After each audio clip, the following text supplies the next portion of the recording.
Pushpa 2 background score జరుగుతున్నప్పుడు last ఒక scene ఉంటుంది, వేరు బన్నీ గారి చేతులు కాళ్ళు కట్టేసి ఒక ఫైట్ ఉంటుంది కదా, అది నేను బ్యాక్గ్రౌండ్ స్కోర్ చేస్తున్నప్పుడు సడన్గా మొత్తం అంతా సాంస్క్రిట్లో చేద్దాం, and anyways pan India film కాబట్టి, ప్లస్ అక్కడ ఐగిరి నందిని కూడా ఒక చోట కలిపి ఉంటాం అన్నమాట. సో అక్కడ నుంచి ముందు నుంచే ఆ హీరో గురించి వర్ణిస్తూ ఐగిరి నందికి నీకు కలిపేలాగా ఒక సీక్వెన్స్ కంపోజ్ చేశాను.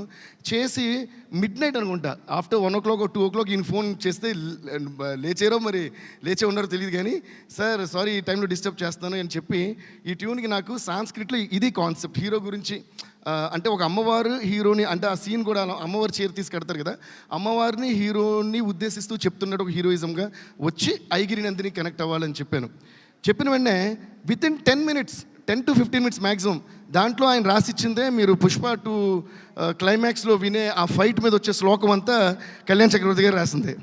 So he deserves a huge round of applause for that. Thank you so much sir, thank you. అలాగే మొన్న కుబేరాలో లాస్ట్ని శివుడి గురించి ఒక పాట చేసాం. ధనుష్ గారు ఆ అమ్మాయిని ఎత్తుకుని పరిగెడుతుంటే శివుడి గురించి, అది కూడా ఇలాగే మిడ్ నైట్ ఒక ఐడియా వచ్చి నేను ఫోన్ చేసి అడిగితే ఇమీడియట్గా 5-10 minutesలో రాశారు.